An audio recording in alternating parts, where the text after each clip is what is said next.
سوال دیگر، من میخواهم اولین فرزند خود را عائله‌دار کنم. میخواهم در این مراسم عروسی در وقت فاتحه با همراه خود 8 یا 9 زن را برای فاتحه همراه خود برم. آیا طبق اسلام همین کار درست است یا نه؟ ما با دعوت طرف عائله دختر می رویم، یگان باکی ندارد.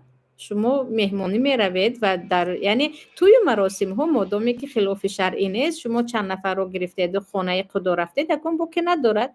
چی مشکل ندارد این، یعنی یگان خیلی گناهش نیست. اما توی پیامبر چه خیلی که در اول گفتم، پیامبر صلی الله علیه و سلم حتی دایره که خودش جایز نیست در توی اجازه دادن، در توی جمع شدن و ضیافت خوردن. این از سنت های توی است و حتی واجب است که یک ضیافت دهید، خوراک پخته به مردم دهید.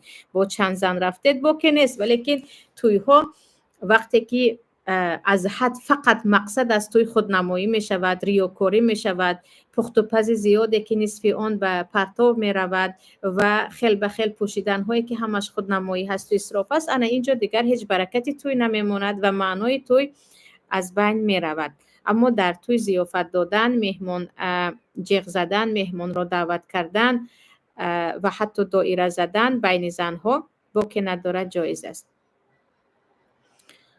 من دکتر بیماری های درونی هستم و حالا در روسیه هستم، اما نمیدانم که کار کردن من درست باشد یا نه. همین کار من با دینم و آخرتم ضرر داشته باشد؟ مادامی که شما دکتر هستید و شما نیت اساسیتان کمک کردن به بیماران است و ای کاش فقط در اگر زن هستید در مکانی زنها کار میکردید، یعنی دکتری خاصی زنها بودید. اما گفتید علاج این گونه شرایط نیست، که در دولت‌های عرب همین گونه شرایط است، یعنی دکترهای مخصوص زنها. اینجا مردهای هم می آیند. در اینجا به حد توان وقتی غض و بصر کردید، یعنی چشم خود را نگاه داشتید و مقصد شما کمک کردن به بیماران است، انشالله به این گناهکار نمیشوید. به این گناهکار نمیشوید. کسبتون کسب حلال است. و من احیا الناس فکأنما احیا الناس جمیعا بود.